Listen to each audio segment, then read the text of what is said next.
All right, a great day, y'all. Nice Sunday. We did our Bible lessons.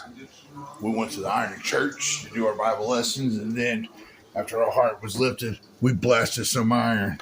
We sure is picking up. It's looking crazy out here, y'all. Looking crazy. And then Cubby wanted some. She said she wanted some patties. So we're gonna have old school, good old fashioned fried taters with some hamburgers. The hamburgers are simple, however, there are tricks to them. So I'm gonna ask burger chefs. I'm thinking of you, Mike Schmang. This is my great brother. He was like one of the first friends I made when I moved to St. Louis in 1981, or High Ridge rather. I say St. Louis, a lot of people don't know where High Ridge is, but it is 17 miles or so west of St. Louis. Great friend, and he went on to become a chef. Thinking of the lovely Lorena Reber, and I'm thinking of Patty Chestnut, and let's see, City Mike Kobe.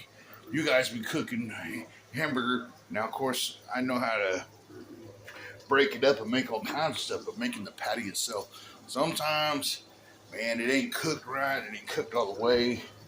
So while my taters are going, I got these on super mega low. I got my patties going. I don't have it here, but I put a thumbprint right in the middle. It's about the only thing I really learned from Gordon Ramsay on this, and of course, watch my flame. But here's the first couple. Now, I didn't squeeze them. They're pretty good and thick. And I opened it up, and of course, no pink. We have no pink.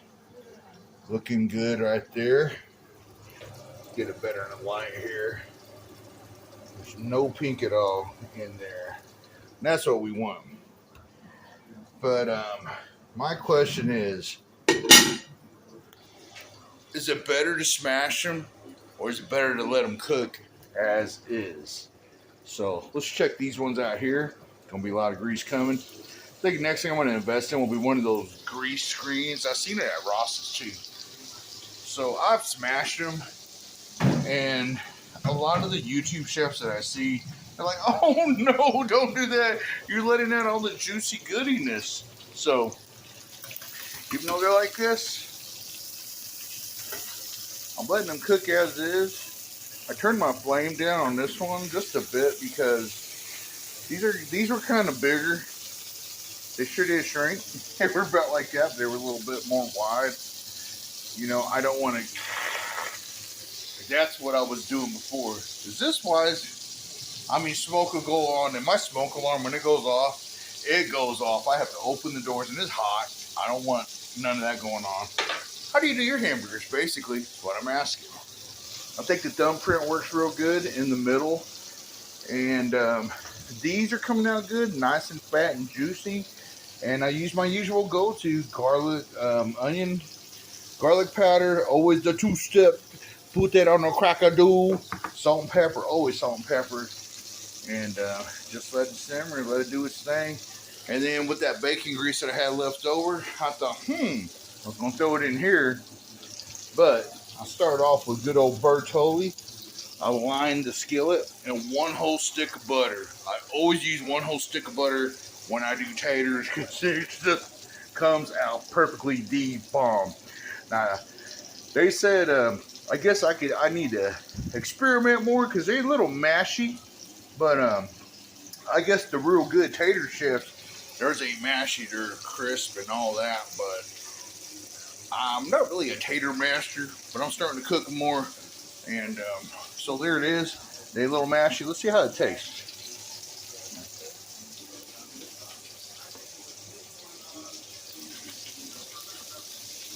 Might be a little mashy, but they are, taste really good.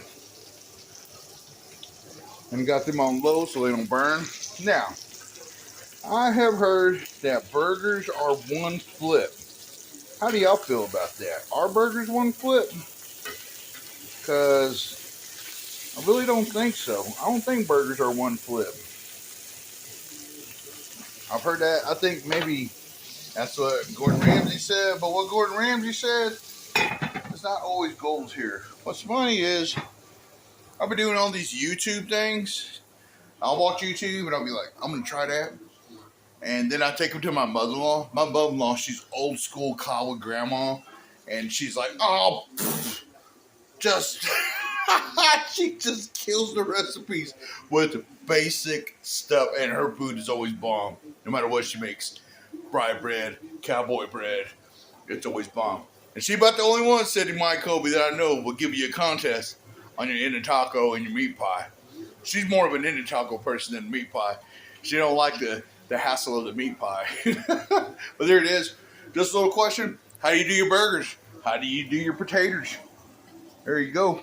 Little YouTube chef, you know. One chef to another. Nuppe meatsy. By time degrees. Bon appetit. Let's eat.